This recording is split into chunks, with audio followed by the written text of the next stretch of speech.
this video, we will be taking a look at another part of the promotion element of the marketing mix, point of sale promotions. As we explore the promotion element of the 4 Ps of the marketing mix, we will look in more detail at what is involved in this type of promotional strategy. So, what do we mean when we talk about point of sale promotions? Point of sale promotions are promotions that happen in the place where the customer makes a purchase.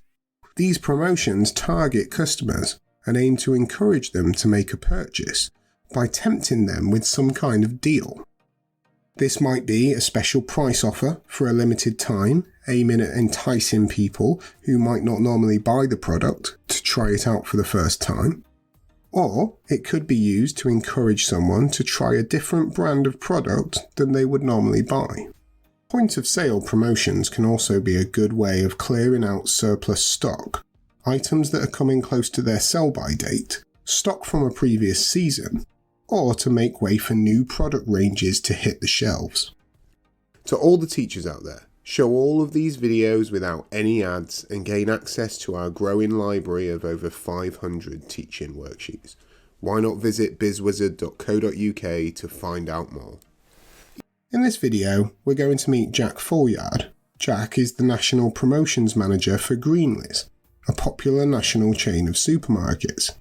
He is in charge of everything to do with the business's promotional strategy and is constantly thinking up new ways to entice customers to part with even more of their hard-earned cash whilst in the stores. Greenlist Supermarket have been established for many years. However, in recent years, they have been losing market share, particularly to the discount supermarket chains such as Aldi and Lidl, who have been very aggressive with their expansion strategy, and now have several branches in most towns and cities in the UK. He knows that the discount supermarkets have lots of special offers, which help them get a lot of customers to visit their stores. This is known as footfall. Jack has invited us to join his Zoom marketing meeting with a number of colleagues in the management team at Greenlist. In this meeting, we will be analysing some of the ways that they might be able to attract more customers to visit their stores instead of going to the competition. First up on the agenda, this is a term for a list of items to be discussed in a meeting.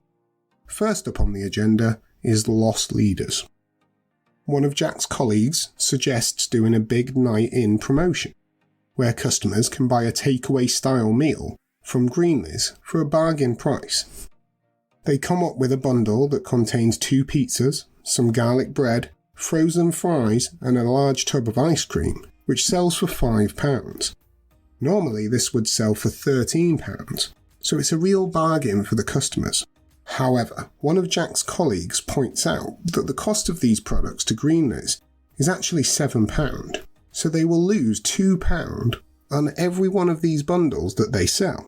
Jack replies that the idea is that people will come in especially to take advantage of this deal, but will probably end up spending much more than the £5 cost of the bundle. He explains that this kind of promotion is known as a loss leader and has been very successful for other retailers. If you remember, we looked at loss leaders back when we explored pricing strategies in previous videos. Jack's colleague, Jill, who is the finance director at Greenlist, says that her team will be able to download sales information where customers have bought one of these bundles to see what else they actually bought in the same transaction. They can then calculate the overall profit made on these transactions to see what impact the promotion is having on both sales and on profits. This means their efforts are not wasted and they can be easily analysed. Bring this video and over 100 more to life with fun, interactive games, quizzes and case studies. Why not try the first 25 completely free by visiting BizzWizard.co.uk. Next up on the meeting agenda is competitions. Jack's colleague Amira, who is the marketing manager, mentions how successful the on-pack competitions their suppliers run and suggest it might be a good idea for Greenlist to run a similar promotion. A big prize, such as winning a brand new car, is the sort of thing that Amira has in mind. You might have seen examples of this yourself, such as the Pepsi Max and Walker's Champions League instant win competitions. You may be tempted to buy one of these products, or maybe even choose Pepsi Max rather than Coke Zero, in the hope of winning a cash prize. Other competitions may involve winning a car or a holiday, even with a relatively small sale, which does encourage customers to make a purchase. Jack agrees that this is a great idea, and he decides to consider the option moving forward. He knows this may significantly raise revenues, and if costs are kept down, the company will make higher profits. These profits could be used to improve further the point-of-sale promotions, or even increase advertising. It's really important to remember that point-of-sale promotions don't just happen in physical stores. When you are browsing on certain websites, a pop-up detailing a competition you can enter if you make a purchase would still fall under point-of-sale promotions. The meeting continues, and next up is price promotions. Danny, the supply chain manager, who is responsible for Greenlist warehouses, suggests that they could maybe do some kind of price promotion on Greenlist's own brand summer clothing, as there is a lot of stock in the warehouse. It's currently early August, so people are still enjoying the nice weather, but Danny is worried that there might not be enough space to store all of the new winter stock that has been ordered. There are two potential benefits here. It could help clear up some space in the warehouse, but again, it could be a very attractive offer for customers. The team concludes this is a good idea, and they agree to create a 25% off summer clothing offer. Each of the video courses over at BizzWizard.co.uk also includes an interactive business case study that applies the knowledge learned to a real-world scenario. There are over 1,000 multiple-choice questions, each with detailed feedback, which tests students' understanding of the content. Why not visit BizzWizard.co.uk to find out more? With this agenda item ticked off, the meeting continues to free samples. I mean, who doesn't like a freebie? I will even walk around the store, change my hat, and tie up my hair just to try and get another tasty free sample. Jack is also aware that free samples are very popular with customers and can be a good way to entice them to try new things and spend more money.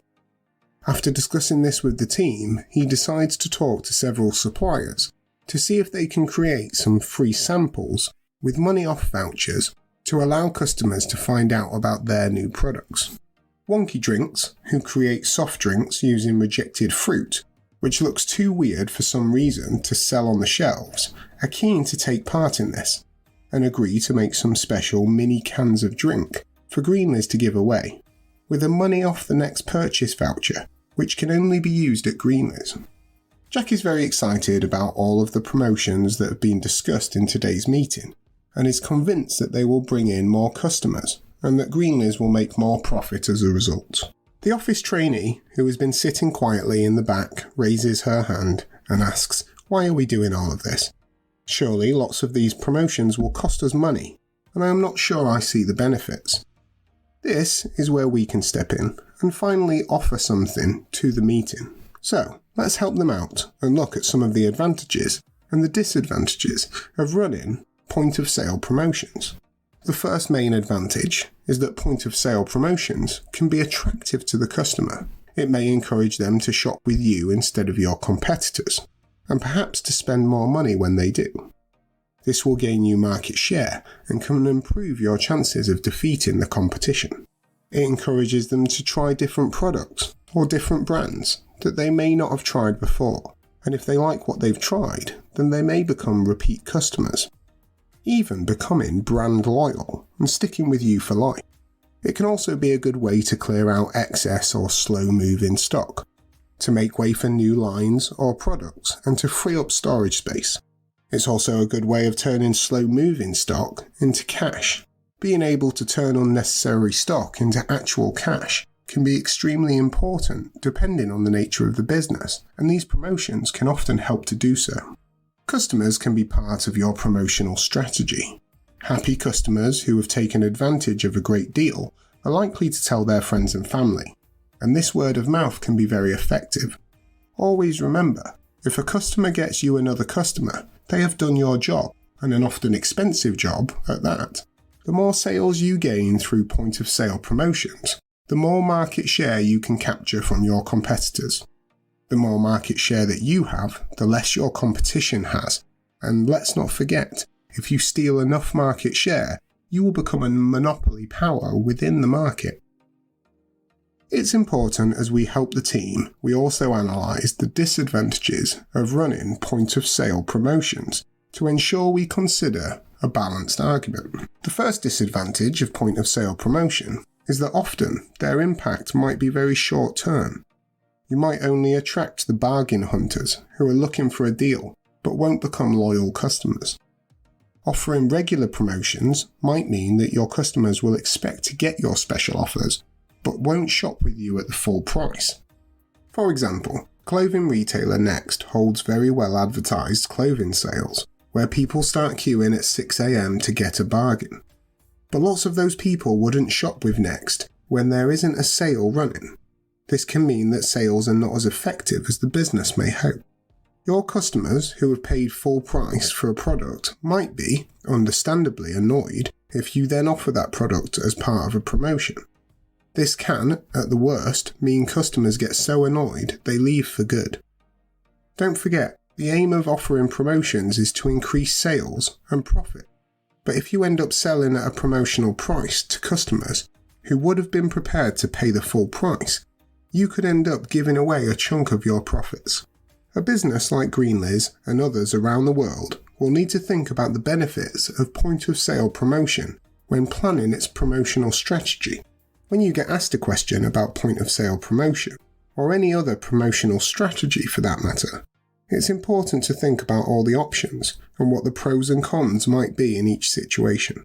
Remember, there is never a one-size-fits-all rule when it comes to promotion, and there may be an element of trial and error involved in seeing which type of point of sale promotion works best for a particular business.